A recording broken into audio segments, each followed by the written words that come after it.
Hello, and welcome to Homegrown KC, a podcast dedicated to exploring Kansas City's fascinating history and sharing stories from its rich past. I'm your host, Laura. Join me today as we explore a piece of Kansas City's history.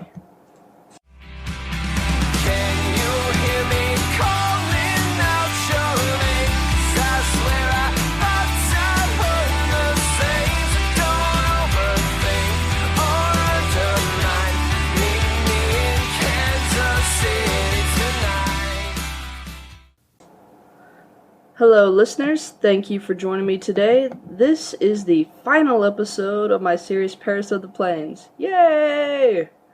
This series has largely focused on boss Tom Pendergast and the city under his rule. We looked at his life and the lives of several of his associates and some of the major events of the early 1900s, such as the Prohibition, the influenza pandemic of 1918, and the Great Depression. Those last two were just very surfacey. Maybe someday I'll focus on them in more depth. Today's episode is going to feature Madame Annie Chambers, Queen of the Redlight District. Alright, first let's provide a little bit of context. So the Redlight District. I think all of you know what a Redlight District is, unless you're really young, and then, I don't know, maybe check with your parents and see if they want you to know what this is all about. I want to read this quote to you from John Simpson's book, Prohibition in Kansas City, Missouri. Quote, "It was impossible for a man to walk the streets of Kansas City and other cities at night without," and this is a quote within a quote here, "without being accosted at least once by a former resident of the Red Light District. Prostitutes in these cities use doorways, vestibules, and even in remote cases church pews in lieu of well-ordered and clean bedrooms to supply their charms to those who will pay for them." End quote. Both quotes.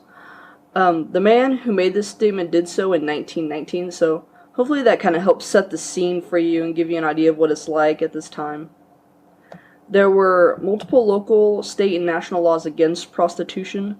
According to Carla Deal, prostitution was listed as a public nuisance in 1860, then listed as an offense against public morals and decency in 1871, and that one was classified as a misdemeanor, and you could be fined $25 to $500. This is a quote here. "Additional ordinances forbade the owners of taverns from employing so-called lewd women, women with the reputation of prostitutes, women who sang or danced in an indecent manner, even female bartenders," end quote, and be fined $50 to $100 for doing so. Historically speaking, Kansas City had multiple red light districts.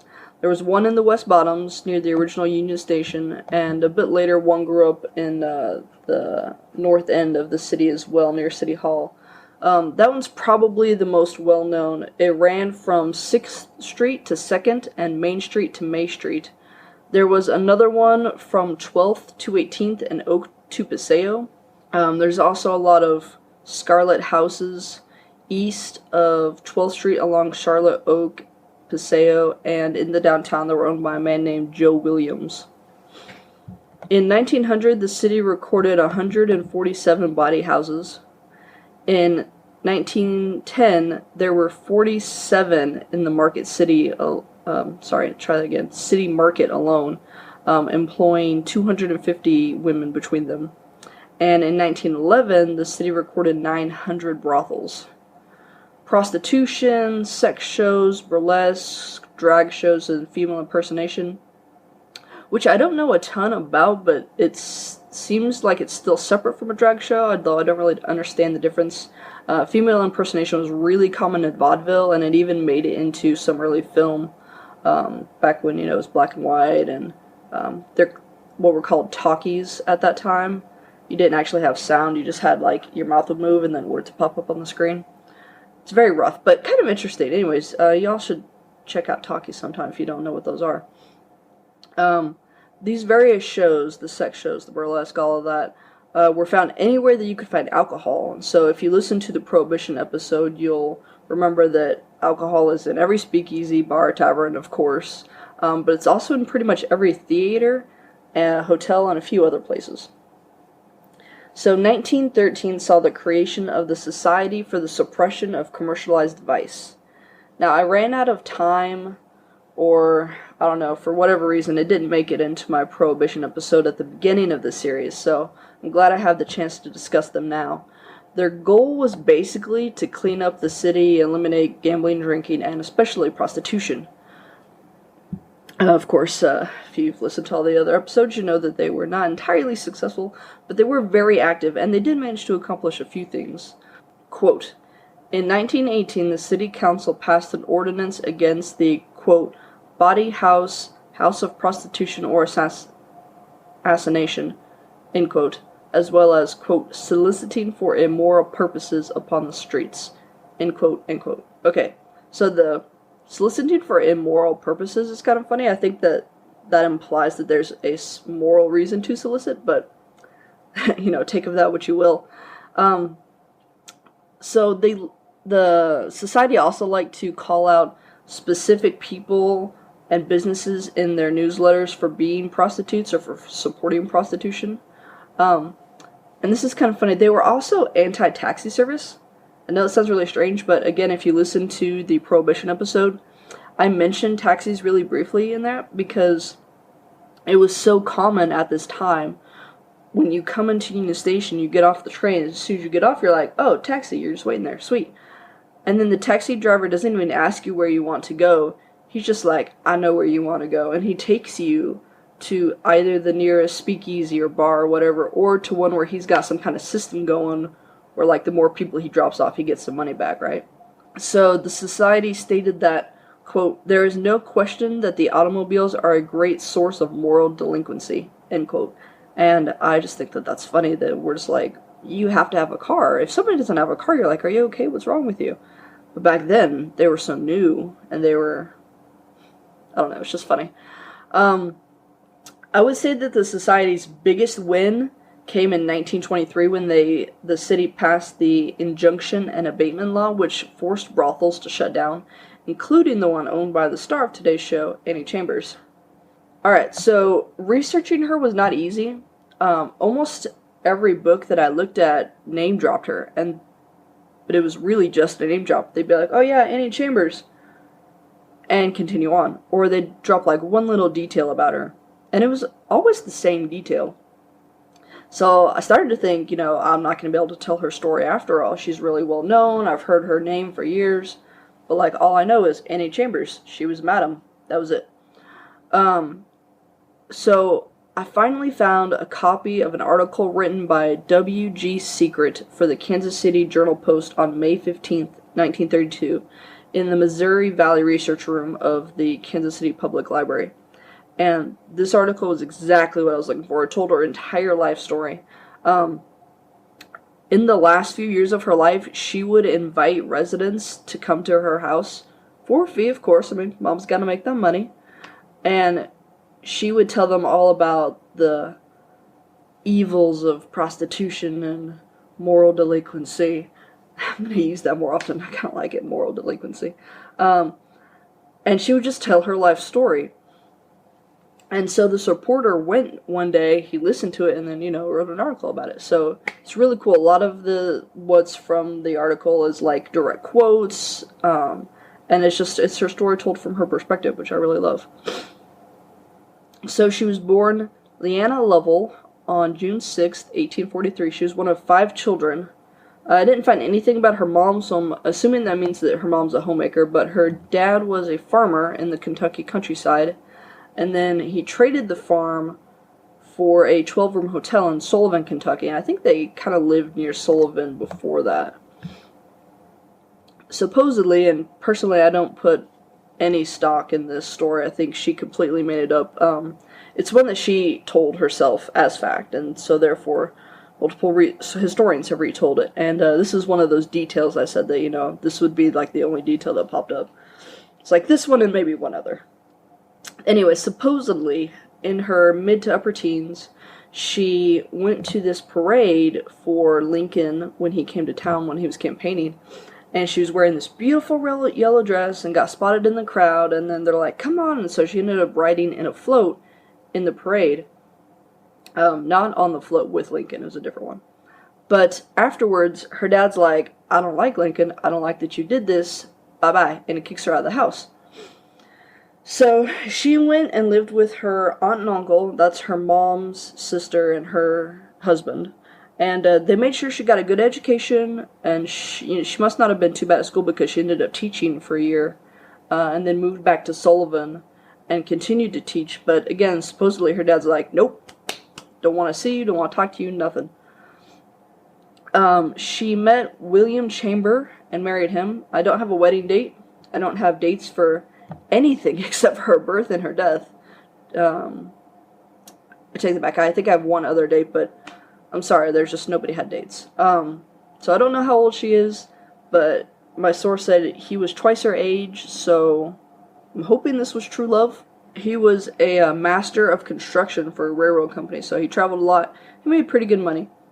They were married 2 to 3 years before they had their first child. Unfortunately, the child, and I want to say it was a girl, died about a year old. And then it sounds like it wasn't that long after, a year, maybe 2, she was pregnant again. But here is where my story has a lot of different details. Okay, so one source, let me back up. All of the sources agree there was a carriage accident. Afterwards is where it changes. So one source says that she was in a coma for 3 days. And one source says that she was in a coma for several months. I'm not sure which one it is. Personally, I'm kind of leaning towards she was in a coma for several months. All of them agree that the child that she was pregnant with at the time was stillborn, so this sucks. But compounded on top of that, her husband dies. And again, we have a difference here. One source says he died in the carriage accident.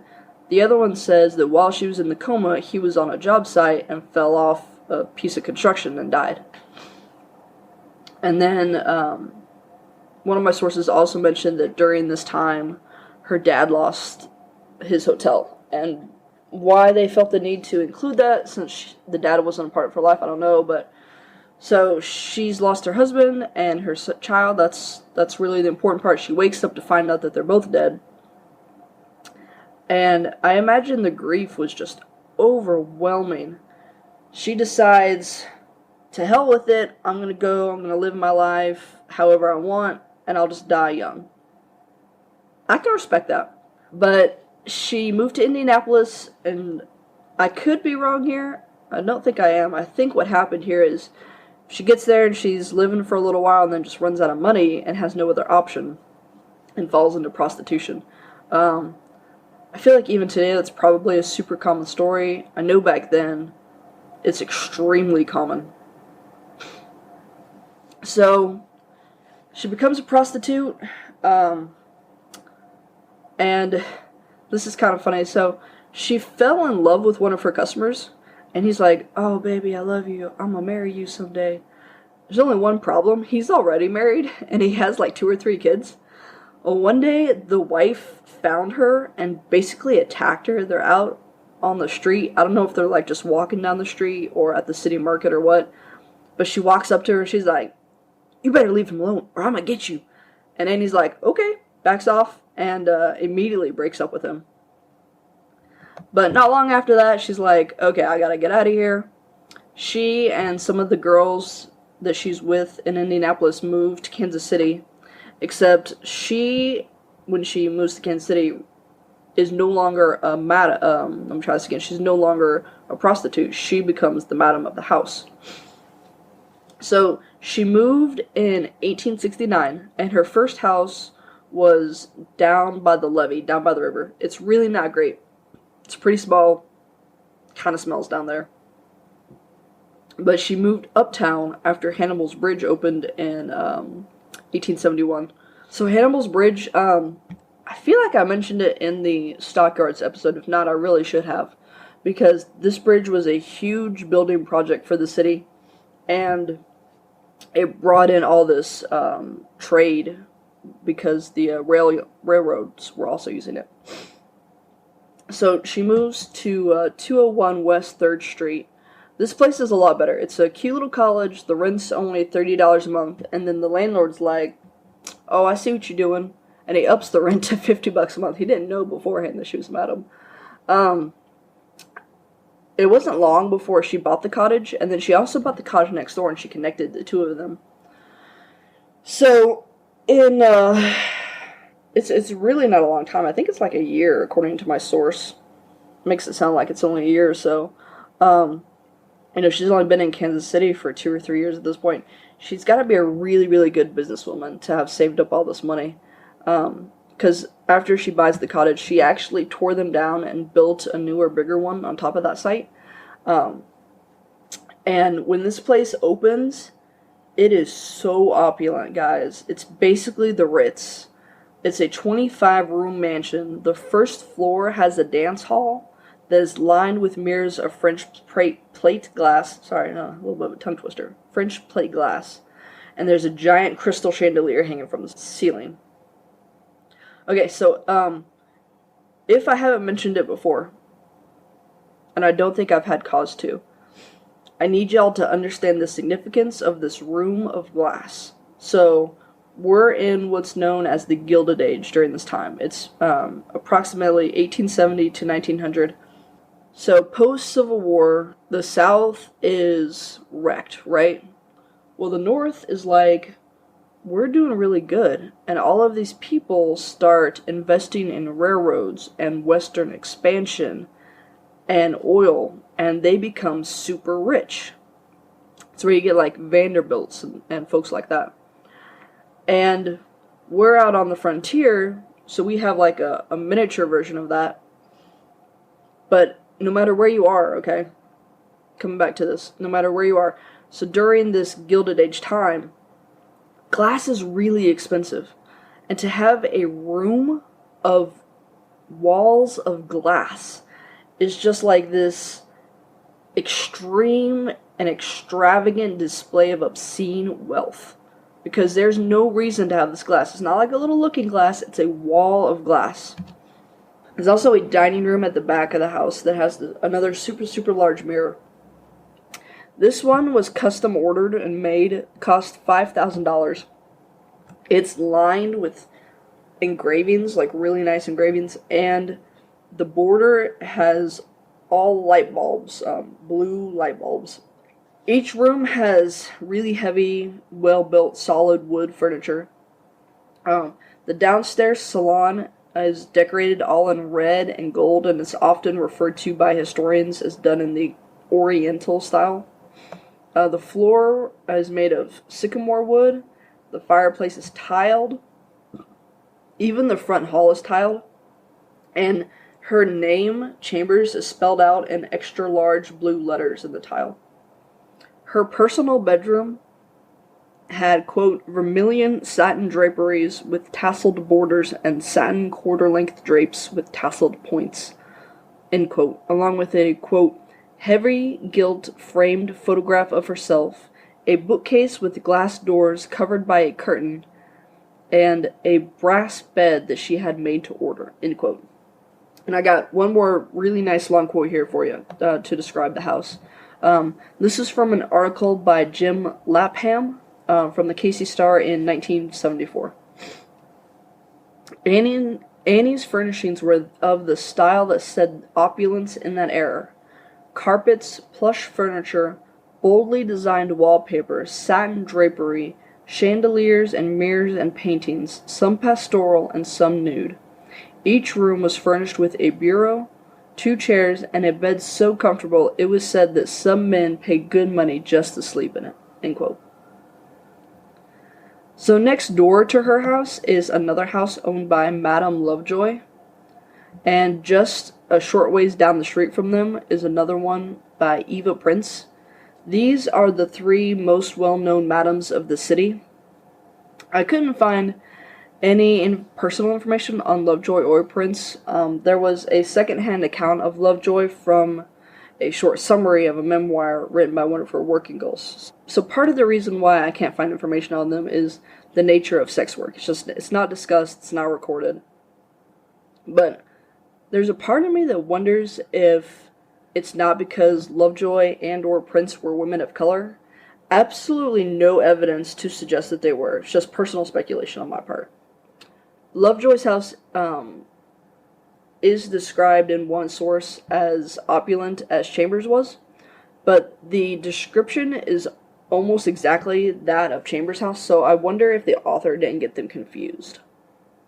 There was another woman in one of my sources who was known as the Duchess of the Red Light or something like that. I didn't write that down. I wish I had, but I was like, oh, that's kind of a cool title, Duchess. So Chambers sent out invitations for the opening night at her new place. 108 men arrived. She also requested from the city and received 2 policemen to act as bouncers. Apparently, she was really motherly towards the girls. She interviewed each of them very carefully before she hired them, even warned them away if she didn't think that, I don't know if they were well suited or if they really wanted it. I don't know, but she was very careful in her interview, and according to a few sources I read. She also loved to brag about finding husbands for each of them if they're like, I want to get out of the life. And that once they married and went away, that they also corresponded with her regularly. She was really proud of that. There was absolutely no brawling allowed. If you got into a fight, you were gone, you weren't coming back. And she prohibited the girls from smoking in the parlor. Now, the guys could and did, but not the girls. The girls could smoke up in their rooms, I guess. According to one of my sources, quote, the average price for services at a brothel was $1.50. Chambers girls regularly charged the clientele as much as $10, under the standing operating rule in which the madam received half, end quote. So her ladies made as much as $200 a week. They also received commissions from any liquor that they convinced the men to buy. And they were allowed to keep any gifts given to them. That was pointed out because apparently it was also really common at the time for that madam to be like, oh, he gave you this necklace. It's mine. So, say what you will about the morality of it. These girls were making really good money. I'm betting that it's much better money than any other job they could possibly have at this time. I know it's better than what the ladies down at the cannery in the stockyards were making. So despite largely unchecked spread of vice in Casey under Pendergast, there were regular, quote, raids on houses of ill repute, and under the city ordinance 291, which forbid, it defined and forbid, quote, lewd behavior and commercialized sex, end quote. Annie and her fellow madams were fined each month under this ordinance, but, in comparison, the money that they're making is so worth paying this little fine and paying, protection fees. In 1921, the city shut her down under this ordinance. She was vacationing in Hot Springs, Arizona with her husband at the time. So at some point she got remarried a second time to a William Kearns, and later divorced him. Actually, what really happened was she gave him $18,000. A lot of money, especially back then. And she's like, go to Cincinnati, follow your dream, or whatever. He opens a store that sells photographs and electric pianos and stuff like that. And then he finds a girlfriend and is like, bye Felicia, and divorces her. I think she was happy to get rid of him. That's why she sent him to Cincinnati. But anyways, in 21, their vacation in Hot Springs, she finds out they shut her down. And she's like, alright, well, we gotta get back to the city. They were planning a trip to Europe at the time, so that trip gets canceled. She runs back home. She reopens her business, and, quote, she violated the injunction which had been obtained under the common law principle that a house of prostitution is a nuisance, and was given a jail sentence. She appealed to the Missouri Supreme Court, which decided that, quote, keeping a bawdy house is not a nuisance in any sense of the term, end quote, end quote. So she reopened, but only for a really short time because she shut down again in 23 by the injunction of Bateman Law that I mentioned earlier, at which time she turned her place into a legitimate boarding house. Guys, in 1923, she's 80 years old. It's the same year that a minister, Reverend Frank Buckley, and his wife move into Lovejoy's place next door. It had been vacant for several years, and the building was, at that time, owned by Frank Enos, so he's renting it out to them. They expanded it a bit, and it became the City Union Mission. Unfortunately, this particular building no longer exists, and neither does Annie's. Annie's was razed to the ground in 1946. But Annie, at this time, she's in a wheelchair, she's blind, I think she's just super, super lonely, and she becomes really good friends with Buckley. And in 1934, at the age of 91, she becomes a Christian. So she died on March 24th, 1935. After her death, Mrs. Buckley burned all of her paintings, except for one, a nearly 12-foot tall nude painting of Chambers herself, and this was all done at Annie's request, supposedly. This painting was placed in storage and then later stolen.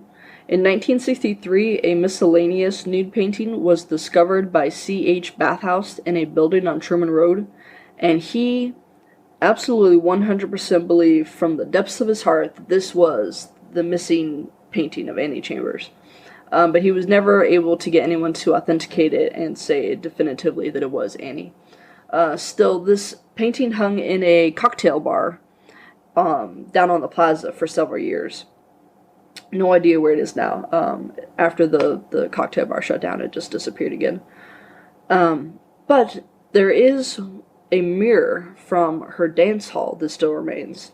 It was donated to the National Archives here in Kansas City in 2009, and it's still hanging up on the wall in there. I see it every time I go in there. It was donated to the archives by Dale Barnhart. His father was Max Barnhart, who was the director of the Opportunity Farm owned by the City Union Mission, and this mirror actually hung in Dale's house when he was growing up. So that is the end of today's tale and the end of this series. Before I sign off, let's talk sources real quick. As I said, I got the majority of Annie's story from this article that I found in the Missouri Valley Research Room. There were some other articles that they had available as well. I looked at Women Who Changed the Heart of the City, The Untold Story of the City Rescue Mission Movement by Dolores T. Berger. It had like 2 pages on her. There was also 2 articles on kchistory.org, the biography of Madame Annie Chambers, 1843 to 1935, and Secrets of Chambers. There's an article titled The Social Evil in Kansas City, Machine Politics in the Redlight District on pendergastkc.org. And then last but not least, 2 books that were really helpful to understand just, the city at the time period and the Red Light District in general was Prohibition in Kansas City, Missouri, Highballs, Spooners, and Crooked Dice by John Simpson, and, I think that's Simonson, and Storied and Scandalous Kansas City, A History of Corruption, Mischief, and a Whole Lot of Booze by Carla Deal. I love these books. I highly recommend them. They're super easy to read. They're awesome. On the website, I'm going to have a couple pictures of Chambers, also on Instagram.